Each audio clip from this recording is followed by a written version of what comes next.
when God, creator of heaven and earth, entered into a mutually binding agreement with a nation, the children of Israel, the agreement we call a brit, a covenant. Now, this wasn't the first covenant in the Torah. God had already made one with Noah, and through him all humanity, and a second one with Abraham, whose sign was circumcision. But those covenants were not fully reciprocal. God didn't ask for Noah's agreement. He didn't wait for Abraham's assent. But Sinai was a different matter. For the first time, he wanted the covenant to be fully mutual, to be freely accepted. So we find that both before and after the revelation at Sinai, God commands Moses to make sure the people do actually agree. The point is fundamental. God wants to rule by right, not by might. The God who brought an enslaved people to liberty seeks the free worship of free human beings. Ein HaKadosh Baruch Hu ba b'tirunia im briodav. God doesn't act towards his creatures like a tyrant. So at Sinai was born the principle that was millennia later described by Thomas Jefferson in the American Declaration of Independence, that governors and governments derive their just powers from the consent of the governed. God wanted the consent of the governed. That's why the Sinai Covenant was conditional on the people's agreement. Now, admittedly, the Talmud actually questions how free the Israelites really were. It uses an astonishing image. It said God suspended the mountain above their heads and said, if you agree, well and good. If not, this will be your burial. Well, that's another subject for another time. Suffice it to say that there's no indication of this in the text itself. What's interesting is the exact wording in which the Israelites give their consent. To repeat, they do so 3 times. The first before the revelation, then twice afterwards in the parasha of Mishpatim. Listen to the 3 verses. Before the revelation, Vayanu kol ha'am yachdav, vayemru kol asher diber Hashem na'aseh. All the people answered as one and said, all that God has spoken, we will do. And then this is what they say afterward. Vayavo Moshe, vayasaper la'am et kol divrei Hashem v'et kol ha'mishpatim. God came and told the people all God's words and all his laws. And then vayan kol ha'am kol echad v'yemru kol ha'dvarim asher diber Hashem na'aseh. And the people all responded with one voice, we will do every word that God has spoken. And now comes the third assent. Vayikach sefer habrit vayikra be'eznei ha'am.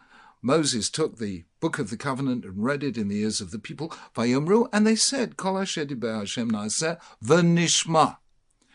All the people replied, we will do, and nishma, all that God has declared. Let's leave that word untranslated for a moment. Note the subtle difference.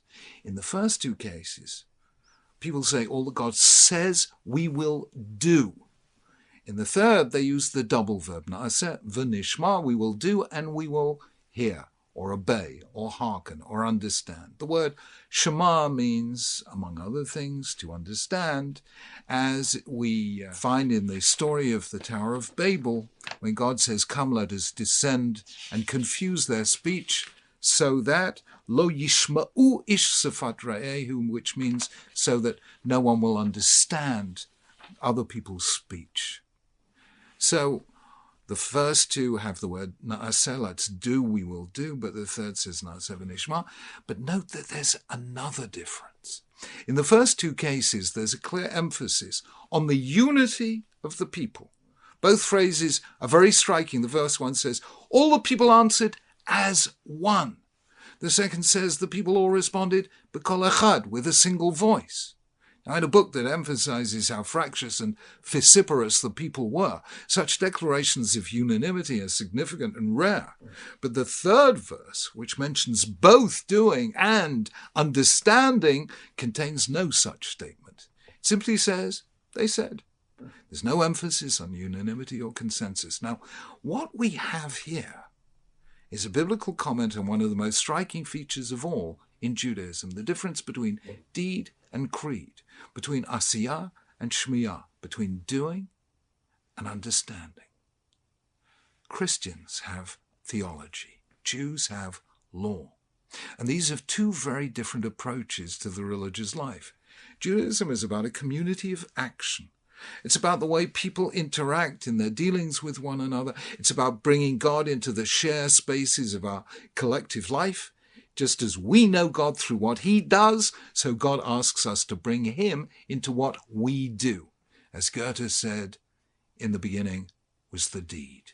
That's why Judaism is a religion of law, because law is the architecture of behavior. When it comes to belief, creed, doctrine, all the things that depend on shmiyah, on understanding, rather than asiyah, on action, on this Judaism doesn't call for unanimity. Not because Judaism lacks beliefs. To the contrary, Judaism is what it is precisely because we believe what we believe, most importantly in monotheism, that there is at least and at most one God.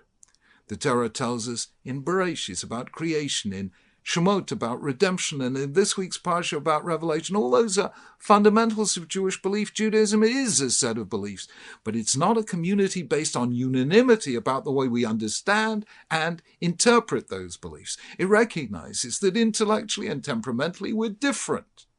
Judaism has had its rationalists and its mystics, its philosophers and its poets, its naturalists and its supernaturalists. Judaism has had Rabbi Ishmael and Rabbi Akiva, Judah Halevi and Maimonides, the Vilna Gaon and the Baal Shem Tov. We seek unanimity in halacha, not in agadah. Naaseh, we act in the same way. But nishma, we understand each in our own way. That's the difference between the way we serve God collectively and the way we understand God individually. And what's fascinating is that this well-known feature of Judaism is already signaled in the Torah itself. In the difference about the way it speaks about naaseh, when Jews said, we will do, and that they said with complete unanimity, as one, with a single voice. But when it came to nishma, we will understand. On this, they didn't speak with one voice. There was no collective consensus because each of us interprets and understands the principles of Jewish faith in our own way. Our acts, naaseh, are public. Our thoughts, our nishma, are private. That is how we come to serve God together, yet relate to him individually in the uniqueness of our being and of our understanding.